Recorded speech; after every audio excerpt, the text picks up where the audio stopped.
నిరీవన ప్రేక్షకులకు స్వాగతం. మాసానాం మార్గశీర్షానాం అనే మాటను ఆ శ్రీకృష్ణుడే స్వయంగా చెప్పారు కదూ! అందున ఈ ధనుర్మాసం అంటే ఆ శ్రీకృష్ణుడికి చాలా ప్రీతిపాత్రమైన రోజులివి. కృష్ణే మమ బలం నిత్యం, కృష్ణే మమ జీవనాధారం, త్వమేవ శరణం నాథ నిత్యమే హృదయే విహారం.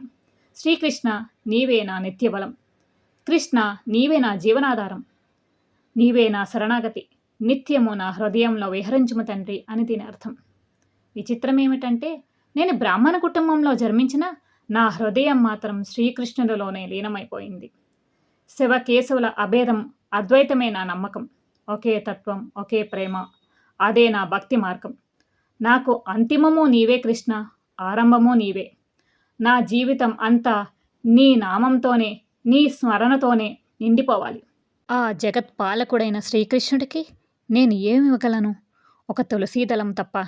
నీకివ్వడానికి ఏమీ లేని పేదరాలుని కృష్ణ. ప్రభు, నీ సన్నిధిలో నిలబడ్డప్పుడు నా చేతులు ఖాళీగానే ఉన్నాయి.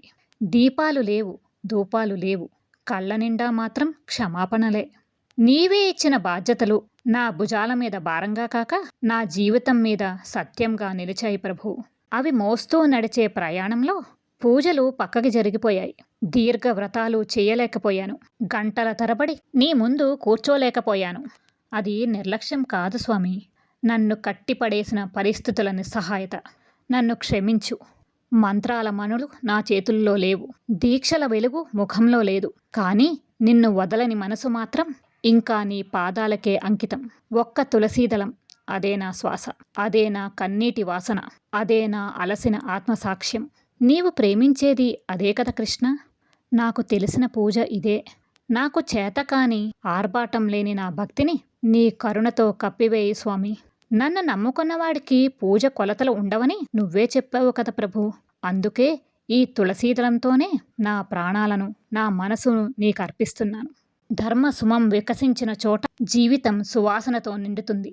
ఆ పువ్వుకు మూలమైన వేరు నీవే కదా కృష్ణ. గీతారూపం, ధర్మస్వరూపం. అడుగులు తడబడిన వేళ నీవు చూపిన ధర్మపదం మాత్రమే నా దీపం. లోకం మారినా, కాలం గాయపరిచినా నీ నామమే నా ఆశ్రయం, అదే నాకు శరణ్యం. ధర్మాన్ని నడిపించే నీ చేతులపై నా హృదయాన్ని ఉంచి భక్తిగా నమస్కరిస్తాను. నీవు నా చెంత ఉన్నంత వరకు కృష్ణ, నా జీవితం ధర్మ మార్గం నుంచి తప్పదు. నీ చరణదాసి.